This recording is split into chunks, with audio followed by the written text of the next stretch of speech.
Good morning, everybody, and happy Aloha Friday. And we always wish you an Aloha Friday. And if you are visiting us for the first time, yes, I am wearing my Hawaiian shirt. And what I appreciate about the pandemic is that I can stay indoors more and wear my Hawaiian shirt without thermal underwear. So it's always very nice. Welcome to PSG of Mercer County. PSG, the Professional Service Group of Mercer County, is a group that is here for you, anybody that is in any kind of career transition. We're here to provide education, information, guidance, networking, all the tools that you need to become more efficient and more effective in your own job search. Hopefully you'll be able to get through it a lot more easily and more quickly. And in addition to being Aloha Friday, you know, one thing we do like to do, which we can't do right now easily, is celebrate landings. And when we celebrate landings, we usually have treats. Well, we can have treats at home because today is National Cookie Day. It's very common when we have landings that we have chocolate chip cookies or donuts or something. So you can celebrate National Cookie Day if you'd like. PSG of Mercer County does have a number of tools available to you that you can get to right online. One is our LinkedIn group. Our LinkedIn group is called PSG of Mercer County. Our group has over 1,600 members right now. And if you're not yet a member of the group, I invite you and encourage you to please search for our group in the LinkedIn groups. It's called PSG of Mercer County. So just search for the group, and on that page will be a join or join group button, and click that. And what we will do is immediately accept you into pending status. And so we do check our records, our mailing list and attendance. I do get attendance records from GoToMeeting to see if you indeed have been to at least one of our groups, because we don't let anybody in our group. We let only you in our group. And really what we're trying to do is we're trying to keep out the name collectors and the list collectors, people that are really looking to join the group only for their own benefit. What's nice about our group is the 1,600 members are all people that at one time or another have been through job search or involved with job search. So they kind of understand, they get the process. So if you do decide to contact somebody in the group to ask for a little assistance or guidance or Q&A about an employer, there's a good chance that they will respond because they understand the process. And in turn, you get to post, share articles, job leads, do your elevator pitch to introduce yourself, let people get to know you. And what's nice about all those 1,600 plus people in the group is even if none of those people are your first degree connections, and you know in LinkedIn it's not easy to connect with your second and third degree connections to contact them by email, you can send LinkedIn emails to anyone in your group individually. So that it really expands your network. Another function that we have, another tool that we have is our website, psgofmercercounty.org. So that's our website that we have. And we have a lot of functionality on our website. It is over 120 pages. So it is a big and robust website. And I just wanted to show you one page real quick. I will share my screen. And that is our e-learning. So when you go to our website, and here's our home page, hopefully you see that now, under professional development, is a menu item, is this link right here near the bottom called e-learning. So if anyone is interested in taking an online class or program or certifications, whatever it is you're interested in, and you don't know where else to find these types of programs and online classes, click the e-learning link. We've been adding some over the past couple of weeks. We now have 52 e-learning websites that are available here. And it gives you a link. Any one of these is a link, these little blue things here, and then a description very briefly of what the program is. Some of these e-learning sites are completely free. Some of them do require a subscription, or some of them are single classes. So they're not necessary that you have to join them entirely. So keep in mind that you can find e-learning, one-stop shopping, all these different programs. If you ever find one that's not on our list, please just send it to me and I will check it out, and I'll be happy to add it if it's appropriate for our list. So just wanted to quickly share that with you. Okay. So just to remind you again of kind of the rules and guidelines, So we will be asking you to keep your microphones on mute. And the program that Jeff will be presenting, I will introduce Jeff in just a moment. This program, he's going to give the entire presentation and save lots of time at the end for Q&A. So we're going to do Q&A at the end. You certainly can use, and we ask you to use chat for Q&A. Chat is in the upper right corner. There are some icons. You might see a couple of people. Right now it says 55. Next to that should be a little kind of cartoon call out, a circle with a tab at the end. And if you click that, that is where you put chat. So please put your questions there. And when you do write a question, put the word question in front of it. Type the word question and then your question. And then that way, Jeff and I can easily find your questions among the other comments that people may be putting in that section. We will do our best to answer all the questions. Hopefully we will not miss any of those. But so we'll kind of just save them up until the end. And so with that, I would just like to also say PSG of Mercer County is very pleased to welcome Jeff Bonaldi. Jeff is the founder and CEO of the Explorer's Passage, and it's TEP is the initial. Jeff's objective is to use his organization to help tackle the world's most important social, political, and environmental issues through adventure travel experiences across the planet. TEP partners with the world's leading visionaries and institutions to provide travelers with a more immersive and impactful travel experience so that guests have the opportunity to transform their lives and the planet through the power of adventure. He believes that business can and should be used as a force for good in the world. Jeff is also the founder and CEO of Bonaldi & Company, a business advisory firm dedicated to helping entrepreneurs and organizations manage their growth models. Previously, Jeff spent 15 years in leadership roles in sales and investment management with the global financial industry at both Merrill Lynch and Citibank. In addition, during his time in banking, he participated on various advisory boards and was a regular speaker at conferences and industry workshops. Jeff is also a contributing writer to Entrepreneur Magazine and a TEDx speaker. So PSG of Mercer County is very pleased to welcome Jeff Bonaldi. Thanks again, everyone, for joining today's call. The subject of today's presentation is on how to create a business that aligns with your passion. And what I'm going to do today is I'm really going to walk through my journey from working in the corporate world, how I wanted to leave and how I made it possible to transition to running my own company full time. We're going to walk through that, but just in terms of how the structure of the presentation is going to go, I'm going to talk for about 45 minutes about this, and then we'll have about 15 minutes for question and answer. And then also, I can provide a few free resources to David to distribute to the group afterwards, just to help you guys on your journey. The key points I want to get across today is, again, how I made that transition from the corporate world to running my own business. A big part of that was figuring out how to determine what I wanted to do. I had a very, very good job in banking. I wasn't looking necessarily for something that would fulfill me monetarily, but really something that would fulfill me from a passion perspective. I felt like I was really missing something in my life. And I want to walk through the process of how I figured out what my passion was. And then lastly, once we kind of walk through that process is, really what are those first few steps that I believe people should take in starting their new business. So we're going to walk through that today. And again, if you have any questions, please feel free to keep them in mind, and we'll talk through them at the end.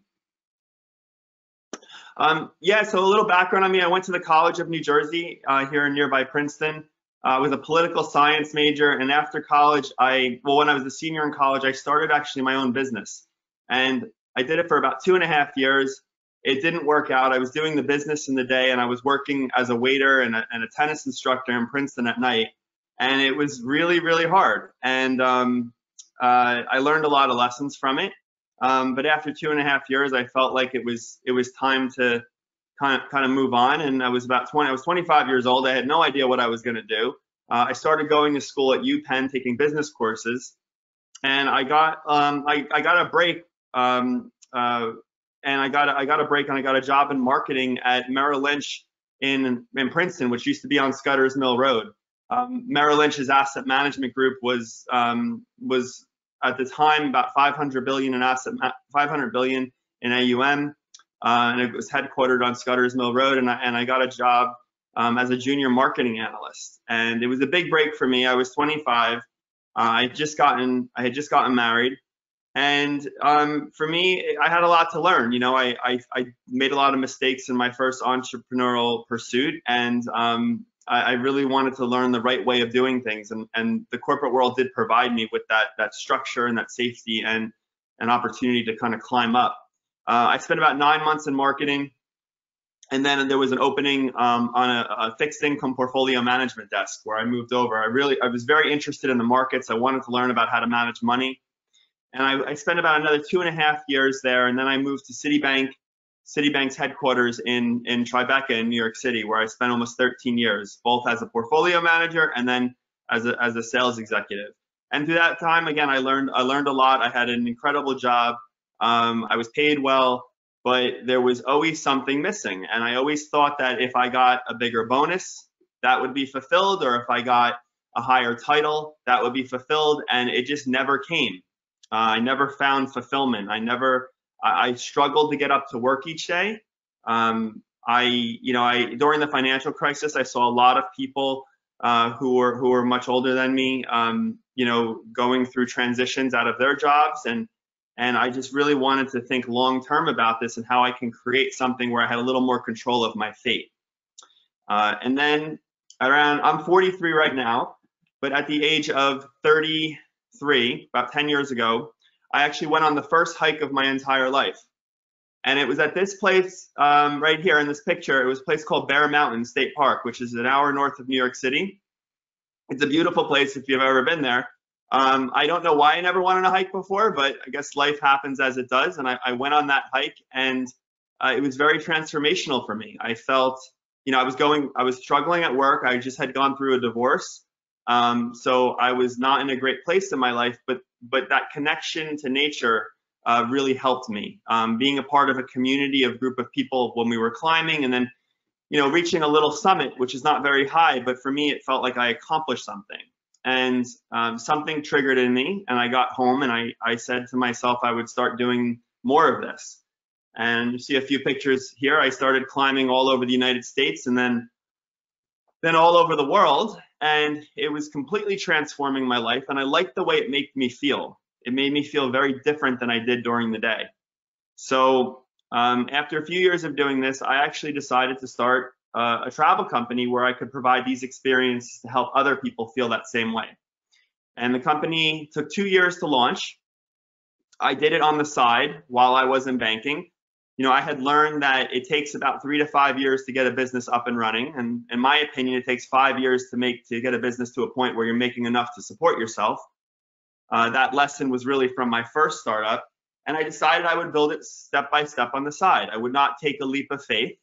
I had a great job, and I would work nights and weekends, and again, slowly, step by step, build it. So it took 2 years to launch, and we launched in early 2014 at the New York Times Travel Show. Had a great launch there, but still, it took about another year and a half to get our first sale. A lot of people, when they start a new business, they think the sales are all going to come in. They talk to their friends and family about their new business, and everybody tells them what a great idea it is, but no one ends up buying the product or services right away. So, I had went through that in my first company, and I saw it again here, and it was a struggle at first. I almost gave up after that, that 3.5 years of working on my company, but eventually I started to find openings. I kept persisting. Again, it helped having the safety and security of my job. And we started to operate trips. And in 2018, I was lucky enough to eventually leave my corporate job. So it took 6 years of working it on the side to leave the banking job for it to feel secure enough from a financial perspective and from a growth perspective that I was able to leave. That year we moved about 800 people around the globe. We now operate trips on all 7 continents. Our client base is very global. People from over 50 countries have joined our trips, and we're very mission-based. A lot of our trips focus on how we can use these experiences to help the planet and to help people. We do trips that help people who have PTSD or who have gone through catastrophic injuries, take them on adventures to help them heal. We do trips that focus on conservation and climate change, and we work with some extraordinary conservationists as well.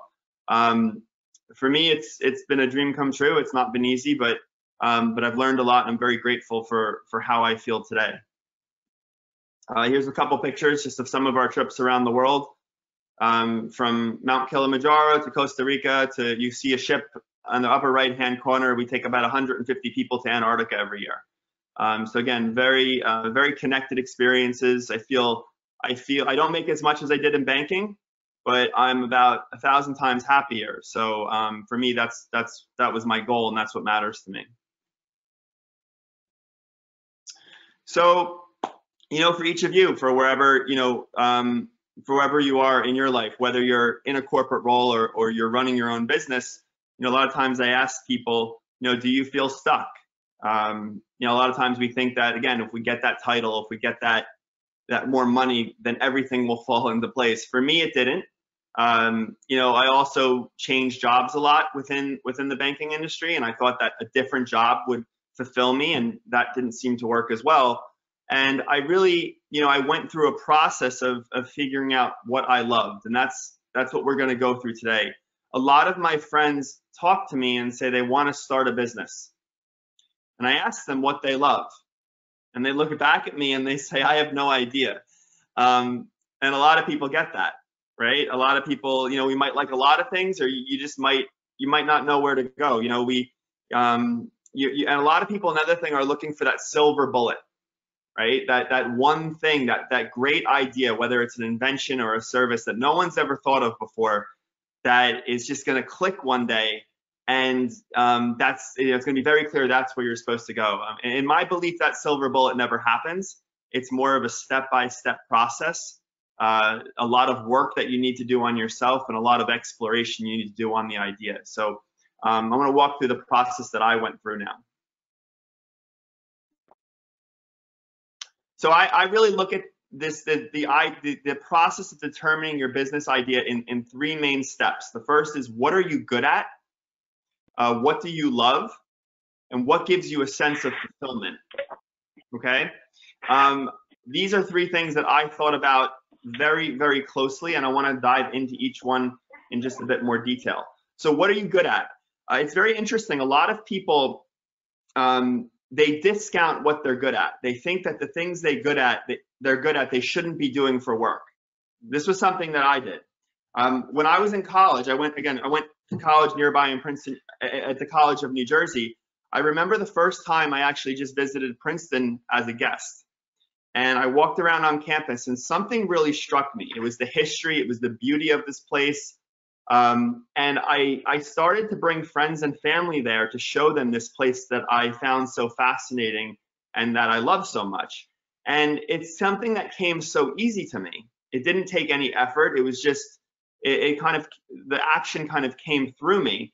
And that took place, again, between maybe 20 and 22 years old. And it was interesting when as I was reflecting in my early 30s about what I wanted to do in my life, where I wanted to shift my life, I thought back to that experience. I thought back to that love of me showing people the places that I love, to kind of curate experiences for people. And again, it's something that came so natural to me. I never thought I'd be able to get paid for it, and I kind of felt a little guilty about accepting money for it as well. It's interesting, when we launched our first tours, I did have to go through that process myself of, I felt a little guilty about charging people for this travel, right? Because it was something that came so easy, it came so naturally. Why would I charge people for something like that? So I think, as you're exploring this with yourself, reflect on those things that come really easy to you. Wouldn't you love to get paid to do something that comes so natural? I don't necessarily agree in the whole principle that we need to work really hard to make a lot of money, or to make enough money to support ourselves. So it could take actually very, very little effort. I put a few ideas for everyone to think about. For me, again, it was taking people around to show them these places that I love. But for you, what could it be? Do you like solving problems? Do you like managing risk? Do you like starting new projects? That's an interesting one too. There's a lot of entrepreneurs out there who are very good at the beginning phase of starting a business, right? They love it. They have a lot of passion for it, but they don't really have much passion for running a business, right? So that's something to think about too. You might have passion for starting something, but maybe if you start it and you hand it over. Or do you enjoy public speaking? Coming up with creative ideas, organizing events like I do. Some people really like managing people. Some people don't like starting businesses up or starting projects, but they really enjoy dealing with people and managing people. They're very big people persons. There's some people who love building relationships, negotiating or communicating ideas. So I think I put these here, and we can send this presentation out afterwards. As you think about what you're good at, maybe reflect on some of these items and reflect on some of those other things that you do on a daily basis, maybe with your family or friends, that comes so natural to you that you could potentially do for a job. The second key component in determining that business idea is to think about what you love. I put this picture of a child on the right because I spent a lot of time thinking about what I loved as a child. And I grew up in Bergen County in northern New Jersey. And when I was very young, I always dreamed of being an explorer. I wanted to discover the lost city of Atlantis. I loved Indiana Jones. I was fascinated by National Geographic. And growing up, I never thought that's something that I could do as a job, right? That was so far out of what society is supposed to tell us to do. There's no major in college of being an explorer.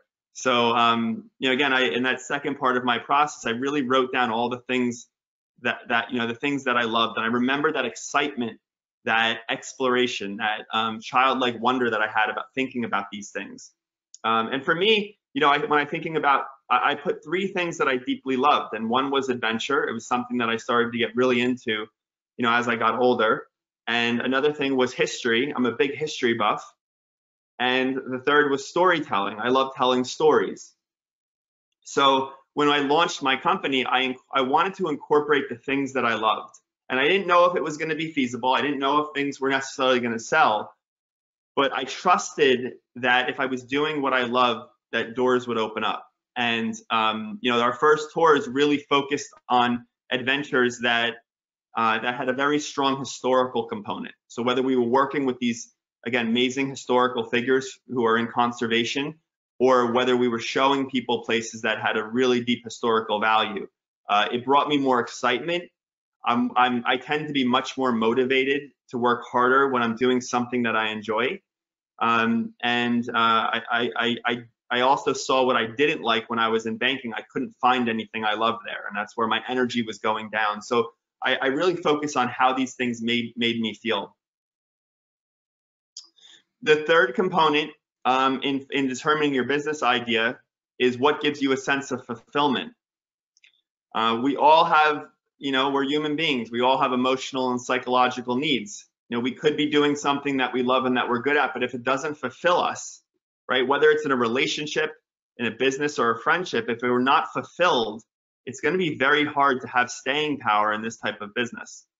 I wanted to have a component in my business where we were serving others. I told you that travel was starting to become very, very fulfilling for me. I wanted to see how I could create experiences to help other people feel that same way. So basically all of our trips have a service component. So whether people, before they climb Mount Kilimanjaro, are planting trees to help with conservation efforts, whether we're taking people who have gone through injuries to help them heal through our adventures, I'm always trying to create a service component because it motivates me, it motivates our staff, and a lot of people are looking for that as well. People who want to come on our trips are looking to find fulfillment as well. So, as you think about these three key components, I challenge you to really think about what fulfills you in life. I gave a few examples that in terms of service that like something to think about. Some people really enjoy building homes. Habitat for Humanity is an organization that was started by the former President Jimmy Carter. It's a wonderful organization. I've volunteered a bit for them. Is that something that you enjoy doing? Calling someone who feels lonely. Do you like volunteering at a senior citizen's home, or maybe even advising people on their lives? So if you could find that, if you could really reflect on what fulfills you and try to incorporate that into your business idea, I think you will be surprised on how much more energy you feel, but also how much more drawn people are to you. So now, we go through these three major elements, right? What are you good at? What do you love? And what fulfills you? And you have to turn this to an idea. So the way I like to do it is really list them out, or what I did is I list them out on a piece of paper. I listed out all the things that I was good at, all the things that I loved, and all the things that fulfilled me. And I tried to create combinations of how I could create a business out of that, right? So again, this is a process that you're going to have to go through, but I narrowed it down to three types of businesses. And then once I do that, and for myself or I do it with other people, you have to see if it's economically feasible, right? Because you want to also be able to make a living out of this. So do some market research on those various ideas that you come up with. Find out if it's economically feasible, and also look at the startup time and commitment and capital. Is this something that is going to take too much financial capital to do that you have? Maybe you start out smaller, right? Are you willing to do what I did, to do it on the side? It takes 3 to 4 years. These are just different things that you need to think about as part of this process.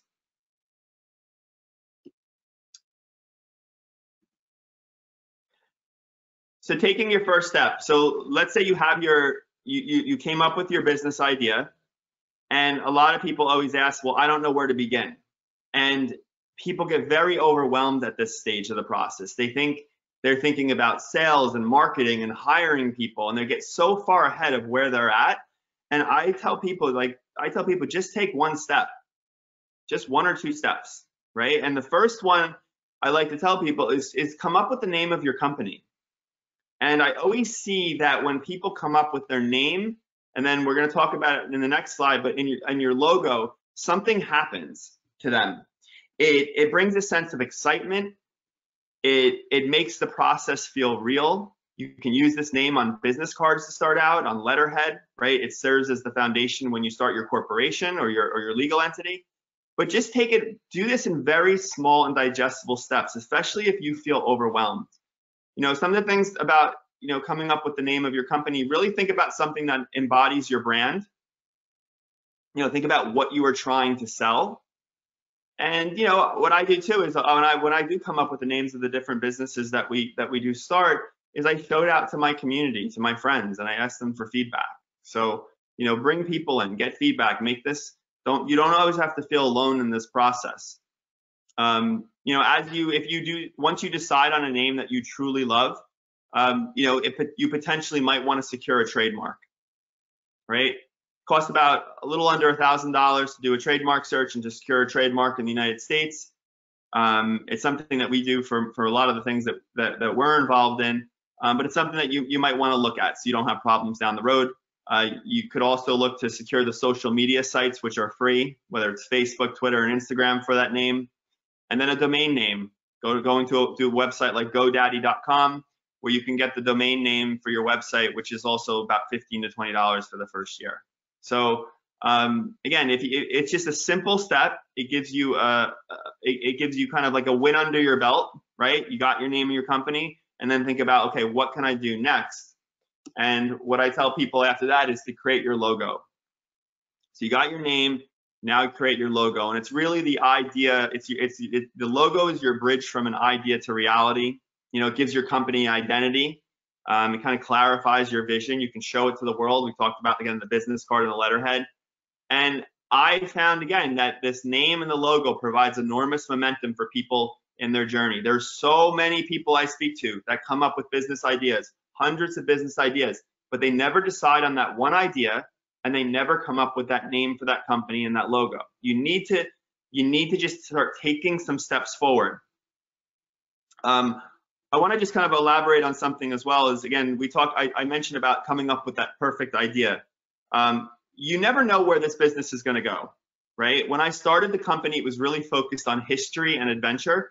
And my company has really evolved to more of a social mission type adventure company. And I want to keep moving it that way, where we're trying to, again, do social projects with universities and corporations and people to have like an impact. While that was part of the idea originally, the company was more of a history adventure company. And I didn't know it was going to go here, but I let it evolve and I was open to it.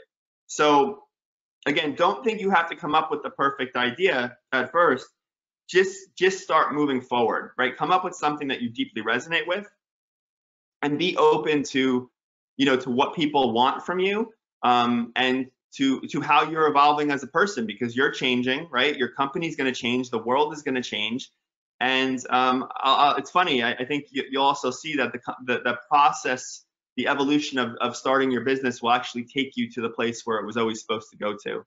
I'm so glad that we're not, that it's more of a social impact company than just a history company, because my sense of fulfillment is so much greater than I anticipated it would be.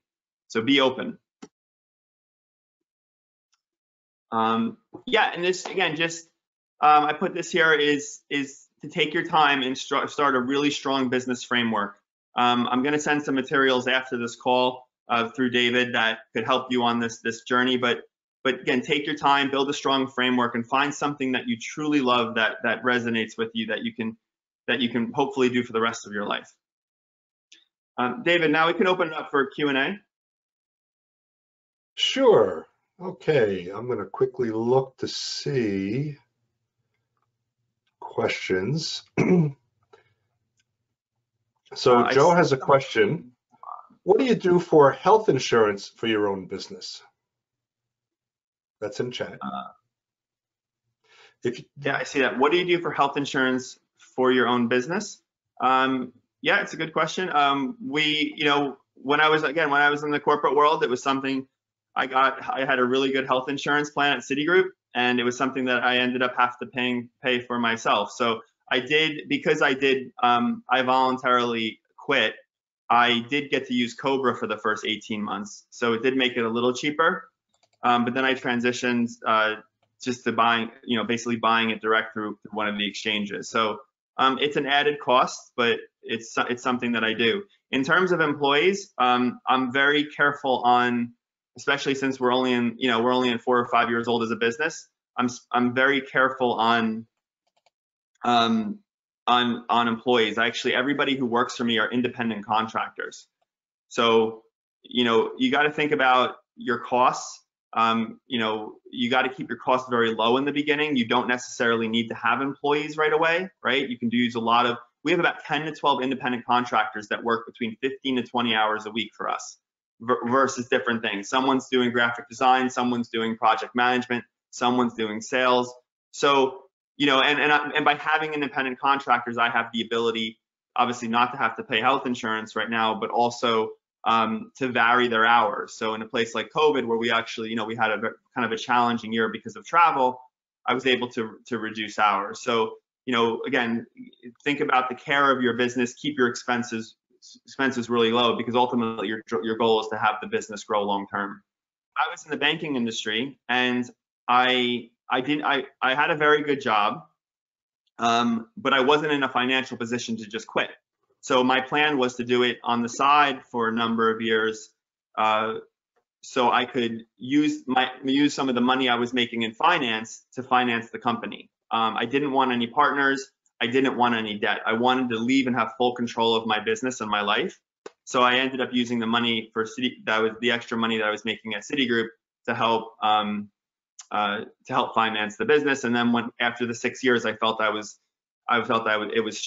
strong enough where I could leave and make enough to support myself. What would you do differently in your startup now that you have 20/20 hindsight? It's a good question. I honestly, I felt like I did the best I could with where I was at. The one thing I will say is, I'll answer that more, but I will say a lot of people think that if you quit your job, you'll have more time to work on your startup, and it'll go quicker. I have a different belief on that. I actually believe you have a greater chance of failing, and you have it might even go slower. I don't think that if I quit my job, it would have gone any quicker, because these startups, it takes time to build them, and you learn so much. So it's just something I always can talk more on at some point, but I'm really for this kind of slow and methodical approach. And also, like, if you quit your job, you also now have a lot more pressure to make things happen quicker. You're now affecting your family life.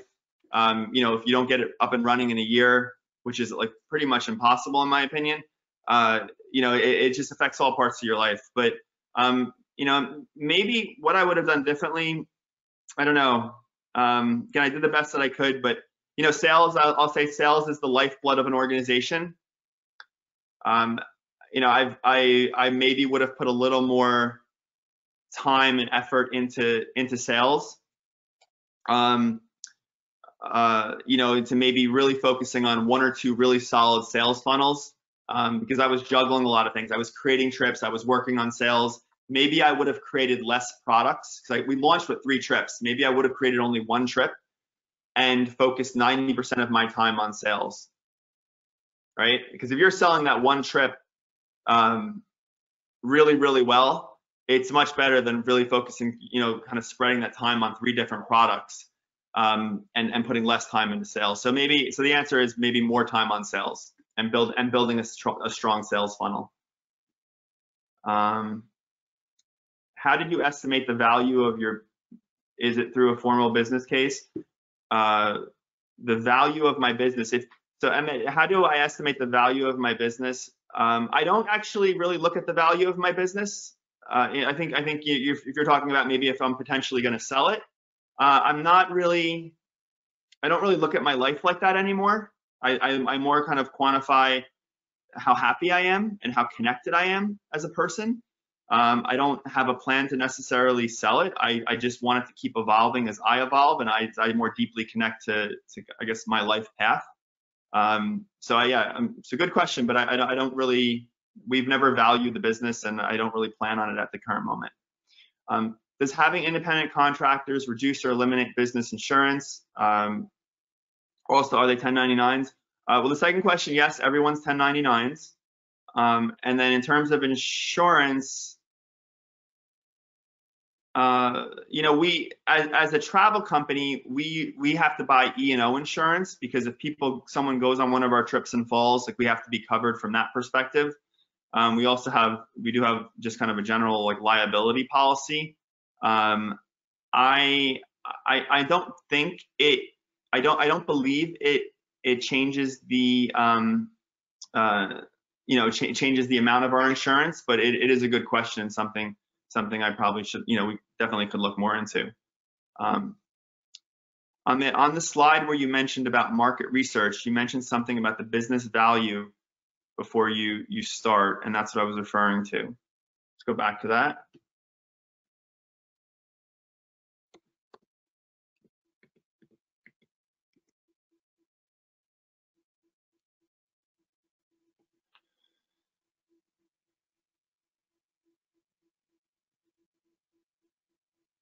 I mean, I think you're speaking about, economically feasible. So what I mean by that is that, are you launching a business that where the product could sell? So we've gone through that a lot, and we've done that with individual products, and maybe I'll give you an example. Is one of the first tours we started was in a very remote region of Nepal, and it was one of the most special.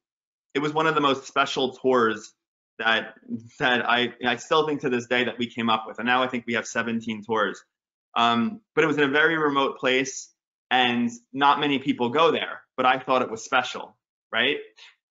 Did I necessarily at the time right away do that market research on, you know, figuring out how many people go there, you know, how easy it is to travel there, whatnot? So I didn't probably put that. I was really focused at that point. I was really not happy where I was in banking, so I was focused on kind of more what I loved. And as we evolved as a business, we did a lot more research of trying to infuse our brand in the special ways that we do tours, but in trips that were also economically feasible. And what I mean by that is, an example would be, like Peru or Italy are two of the top adventure destinations in the world for people who want to go on adventure trips.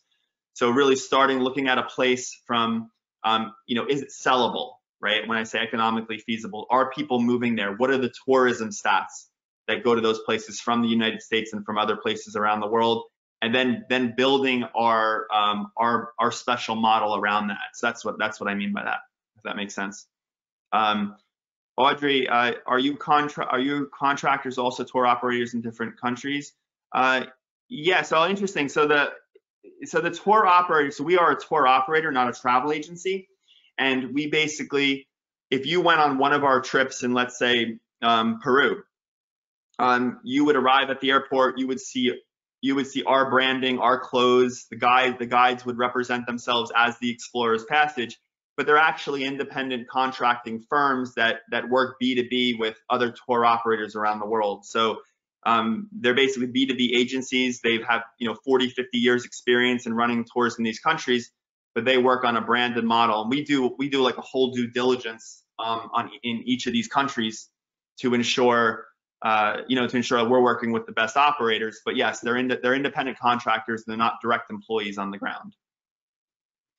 And that's pretty much how the tour operator, model works with most. Like if there's a company called Backroads, which is very popular, or even National Geographic tours, when you go on one of their tours, you'll see National Geographic or Backroads clothing.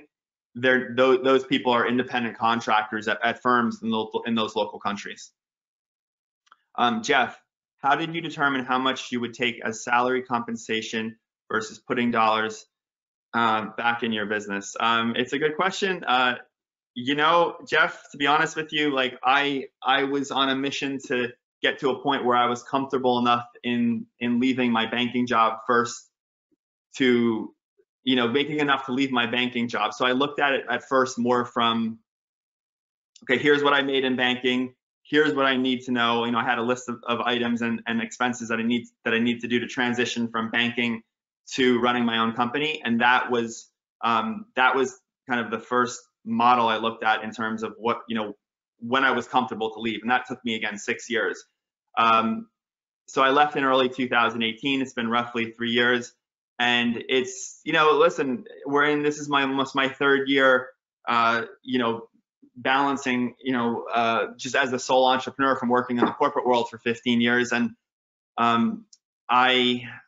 it's a balance, right? And I felt like I was starting to figure it out, and then COVID happened, right? Where they basically travel was essentially shut down. So, yeah, I don't really have a good answer to your question at the moment, but I'm still trying to, I guess the answer is I'm still trying to figure it out. And hopefully, once things rebound next year, I can get to a point where I could come up with a more solid method of how much I'm taking for myself and how much we're reinvesting back into the business. So it's a good question.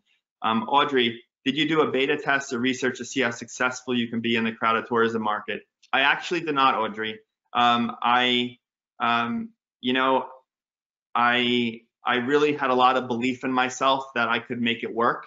I did talk to a consultant. They said no new adventure travel company in the US at the time for the last 10 years had become successful, new startups. A lot of the big adventure companies have been around for 25, 30 years. So, given some of those statements and some of that initial research, I knew it was going to be a tough task, but I was very determined to make it happen. And I do have a lot of self-belief in myself. Again, I think the market research is important to see what's feasible, but it does also sometimes come up with the individual and how bad they want it.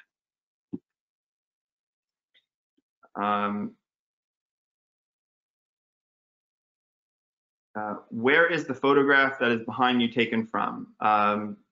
Is it this one or is it?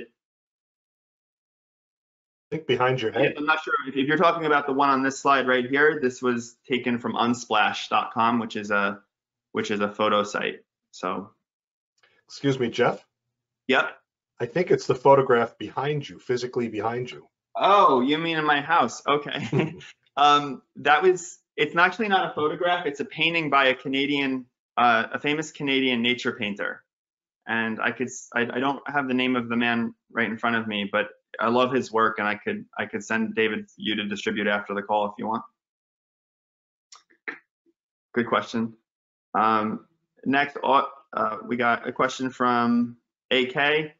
What marketing channels are you working best for your business? Can you talk about what you've tried and maybe abandoned? Oh man. So AK, I've tried everything. You know, that first year and a half after launching my company, it was really challenging, especially because I was a sales executive and marketing executive at Citigroup. But sales and marketing I saw was very different as an entrepreneur as it is when you're working for a corporation. You know, we launched the company in 2014 at the New York Times Travel Show, which is the largest travel show in North America. And we won best small booth in the show out of 450 booths. And I created the booth in my head. It was like an old explorer's den looking out in the Himalayan mountains. And we had thousands of people come in that booth, and we had so many leads, but we didn't get one single sale from that.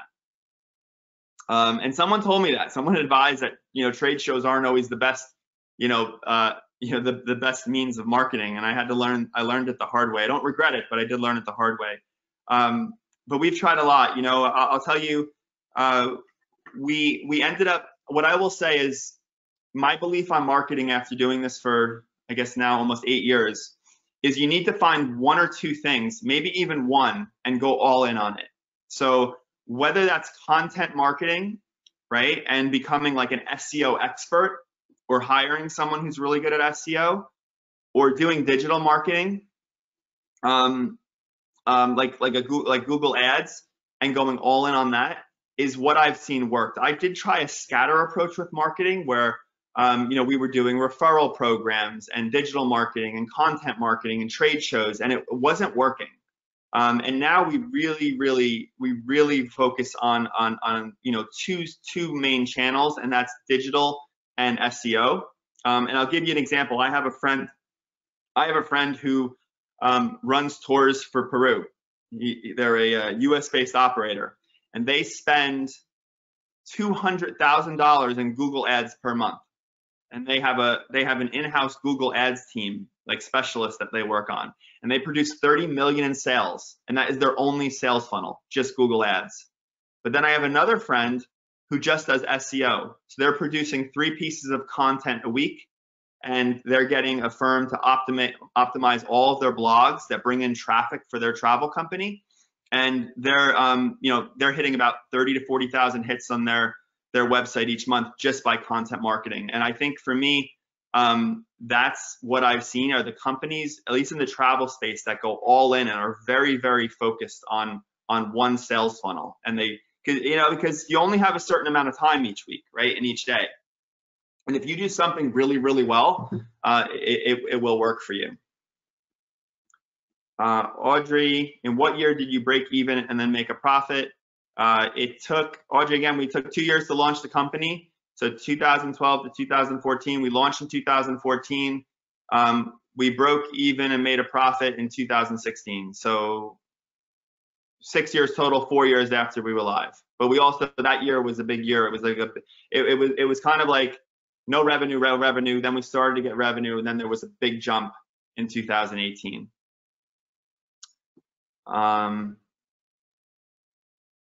Did you consult with business case experts, funding partners, marketing CFAs to put together your business plan, or was it done by you from your experience in sales?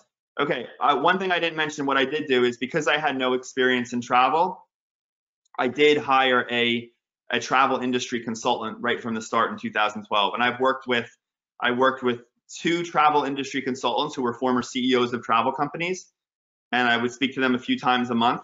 I did that for the first 2 years, and then in 2014, I started working with also as a business coach, a CEO of a travel company, and I worked with him for almost 4 years. So I felt like working with someone who has experience and success in the business that you're looking to start was a complete game changer for me. It helped me learn a lot, speed up the process, avoid mistakes.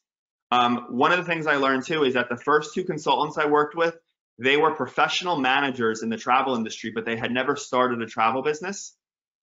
The third individual who I was with for 4 years, he had started a travel business. I found him to be much more effective than professional managers who had never started a business. There's something about working with someone who knows, who's gone through kind of the battle day in and day out of starting one. And I found, I worked with him for 4 years, and he was definitely critical to the success of getting my business where it is. So, you know, as I look to I'm big on having coaches and mentors in my life. When I do work with different people, I always tend to work with people who have startup experience. Funding partners, I did not, because I was self-funded. Marketing experts, I will say that the individual that I worked with who had started his own business was 10 times better at marketing than the consultants that I had worked with who were professional managers. And again, I just think it's because they went through the trials and tribulations. CFAs, I did not necessarily CFA. I was on level 3 of the CFA before I stopped when I shifted into sales and banking. But I didn't see how the CFA was applicable to me running a business personally. I know there's a big accounting component to it, but I didn't see much crossover. Yeah, but good questions, Emmett. Edith, one can live more with less. Joy, happiness, peace, living with oneself cannot be measured with money. I completely agree with that. Completely agree. I know we need some money to subsist, but it's a great quote. You mentioned 2 places that people are interested in visiting. What were they? Yeah, no, I say 2 of the most popular adventure destinations are Peru. A lot of people know about the Inca Trail, the Machu Picchu, which is the #1 adventure trek in the world. So if you're into hiking, and then Italy is also a very popular adventure destination. There's a lot of great trekking there as well. Also, New Zealand is very, very popular too. So we can't wait to start getting people back to those places. AK, you said you could have spent more time on sales. How do you divide your time on aspects of managing the business? I will say I've evolved, I have evolved more to sales. I've now spent almost 90% of my time on sales, and then the other 10% is more on kind of overseeing and delegating. I had a really tough time on delegating at first. You know, this business is my baby, and I didn't really want to let go. So I am constantly, I have a little note in my calendar, Jeff, let go a little more, or delegate a little more, and trust in, the people that we work with.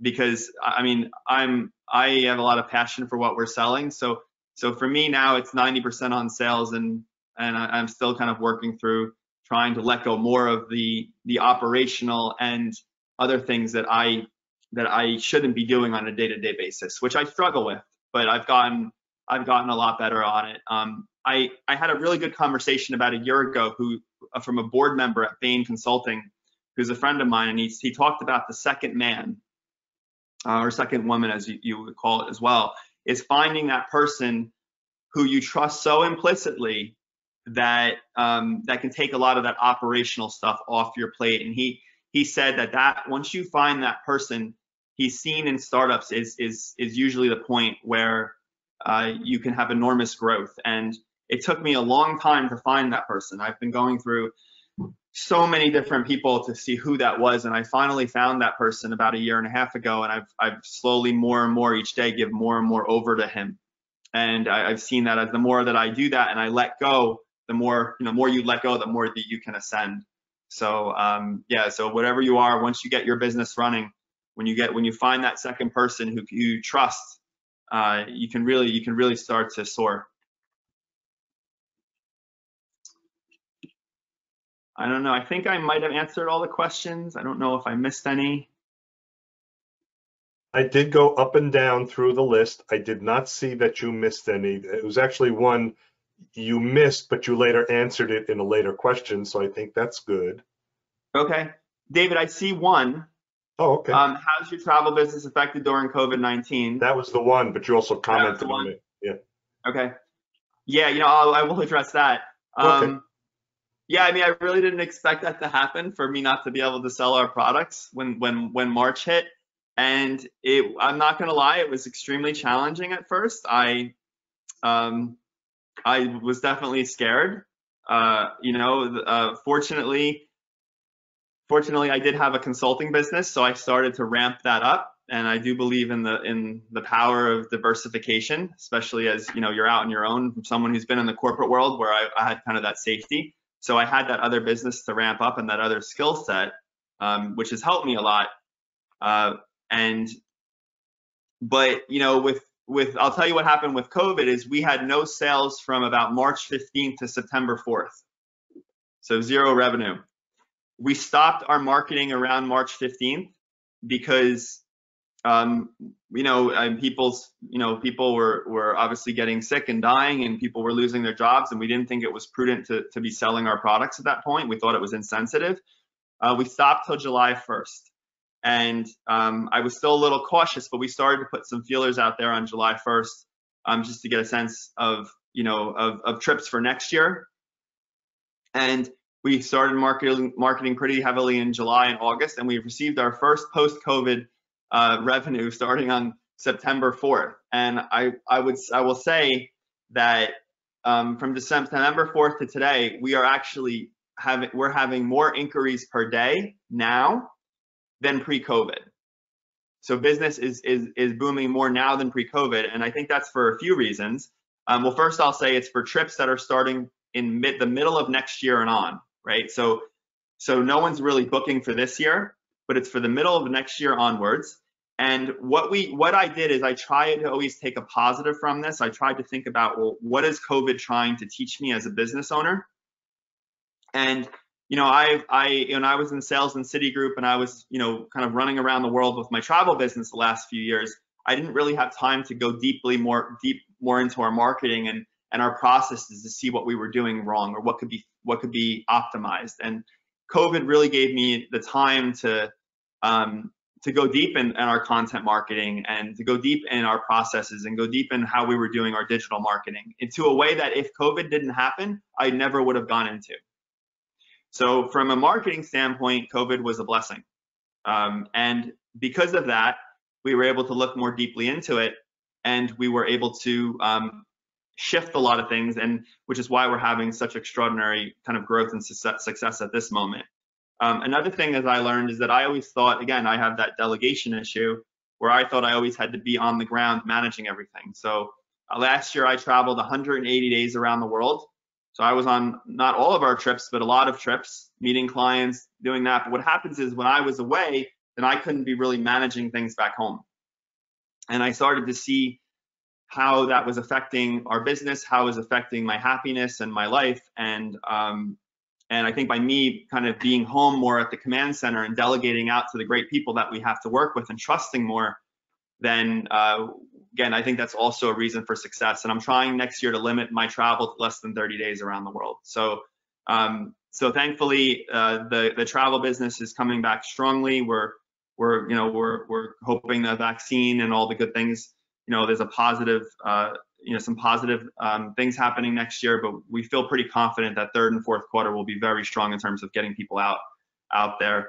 And then my consulting business, which I didn't expect to kind of boom so quickly, has become a major source of revenue for me, and has even helped with some financing of the travel business during this tough time. So learned a lot, and really grateful for kind of the good things that are happening now. But yeah, definitely 5-6 months there were very tough on from a revenue aspect.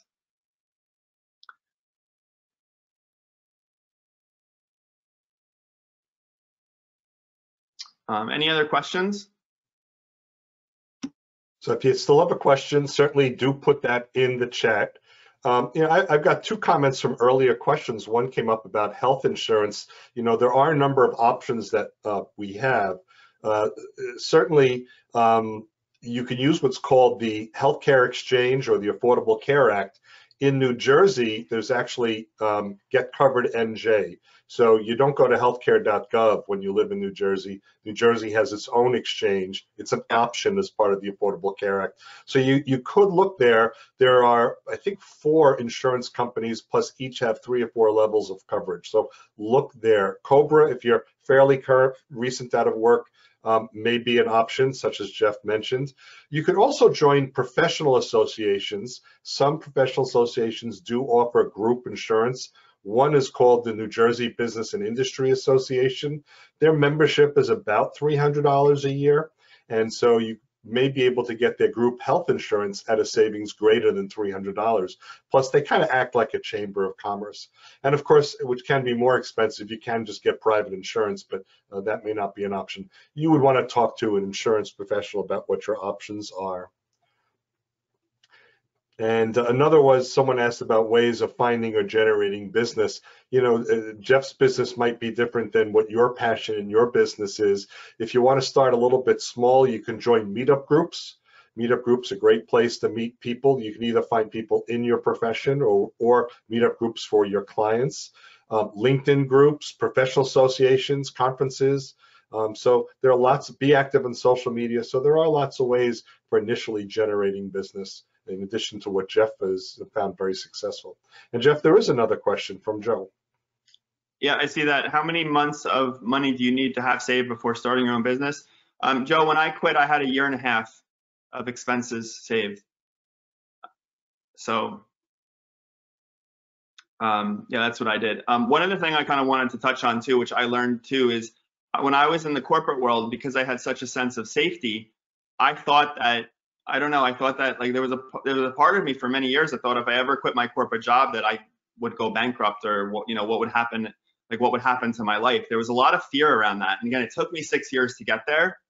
You know, COVID taught me a lot in terms of, you know, COVID taught me a lot in terms of that as well, right? Because I will be honest that money definitely got a little tight this year.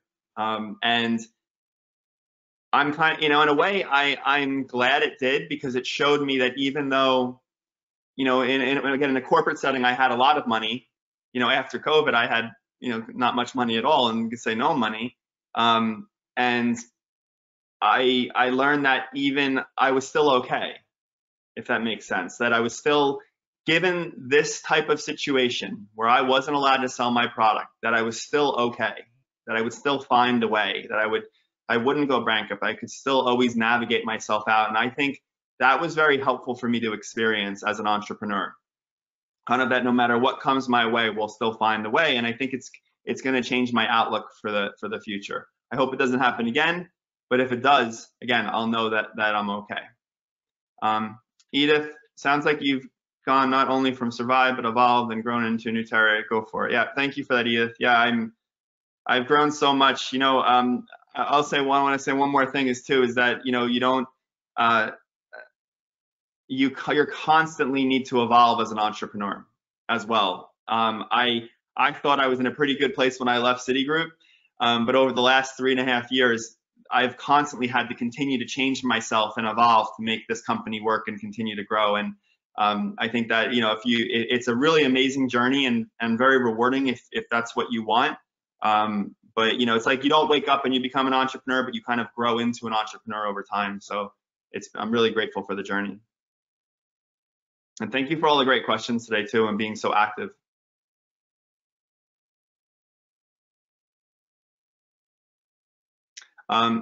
David, if we have no other questions, yeah, if we have any other questions, David, I sent some just kind of follow-ups, an article from Entrepreneur about starting a new business, as well as a mastery guide to help people with their business idea. If anyone ever has questions, you can shoot me a note. You can see my website and email address below. But I really thank you, everyone, for taking the time today, and I do wish each of you best of luck in your journeys and a really nice holiday season. So thank you for inviting me on. Well, Jeff, it's been our pleasure. Thank you so much. You know, this is a terrific program, not just hearing your story, which is very motivational, certainly. Plus, I'm a traveler, so I had some good fun hearing some of that too. But, you know, it's an option for some of us to consider. This may be an opportune time for us, while we're now through a version of unemployment, to consider the kind of, I guess, the 3 pillars. What are you good at? what do you enjoy, what gives you fulfillment, because life is short. And so that kind of self-assessment is very valuable. And maybe for this stage in our lives, it's time to start your business. Do something that you really enjoy. Be your own boss. And Jeff, this program and your story really, I think, shed light on how that could be very possible and not terribly difficult, just with a little bit of work. But when we work full time, we also do lots of work. So it's not much different. I don't think we need to be scared of the word entrepreneur. I think there's sometimes a meaning that people think of it that I'm not an entrepreneur, but it's really just defined as a person who organizes and operates a business. And if you think about your own jobs that you did full time, you probably had a lot of responsibility and did a lot of organization and operating a portion of the business at that organization. And it doesn't always, as an entrepreneur, involve a lot of risk or a lot of money. You don't need to necessarily be an innovator. You need to be someone who's well planned and thinks through the process and protect yourself. So I think you really showed this is terrific. So thank you. Also, Jeff's slides are now posted on our website. Plus, he provided this mastery program guide on how to determine your business idea. So if you look at the PSG of Mercer County website, on the right side of every page, the sidebar, there's a link, meeting, presentation, documents. Just click that, and right now, Jeff's link is right at the top. Anything else he does provide me, I will put in that folder in that place as well. And actually, one other thought that came to mind, I thought it was your tips about creating your company name right away, good, and creating your internet domain and social media sites. It's very important that you register your internet domain and your social media sites right away, especially the domain. I've had a couple of clients who didn't do that. They started their company, they registered it, LLC or a corp, and waited until they were really ready to start their business. There are people that are squatters, and your registration of your company name is in the public domain. And these squatters read through the public domain, look for new companies, and they register those internet domains. And you can get them, you can register them for as little as $10 or $12. Google domains is $12. And what they do is they squat on them, they'll use the name, and they're hoping to resell it to you at a big profit. So as soon as you decide on your company name, also get your internet domain and social media sites right away to make sure that they're branded properly to you. So good. So I want to let you know what else is coming up here over the next couple of weeks. And so next week, December 11th, Louis Maltby will be here. He'll be talking about, he's an attorney, he'll be talking about navigating the pre-employment screening minefield. So if you're wondering about, what may be going on at companies before you're really employed, when you go through screening process and all, he's going to be talking about that process. So that'll be next week, December 11th. The following week is December 18th, and we will have a career coach panel. We will have 4 career coaches. It'll be our first virtual panel. And so you will have your opportunity to do questions and answers with our distinguished panel of career coaches. So that's what's coming here at PSG of Mercer County for the next 2 weeks. Other groups and programs going on soon. Next Saturday, the 12th of December, will be the Breakfast Club of New Jersey. 8 o'clock in the morning. Mark Beal will be presenting. You are the Chief Marketing Officer of your brand and your job search. So go to thebreakfastclubnj.com to get more information and connection info. And on Wednesday, I'm going to be giving a presentation kind of similar to this, a little different, how to work as a consultant in the gig economy. So it will be Wednesday, December 9th at the Hillsdale Career Resources Ministry. Some of you know it is Janelle Rosino's group. So that's also free to attend. So just check out their website, Hillsdale Career Resources Ministry.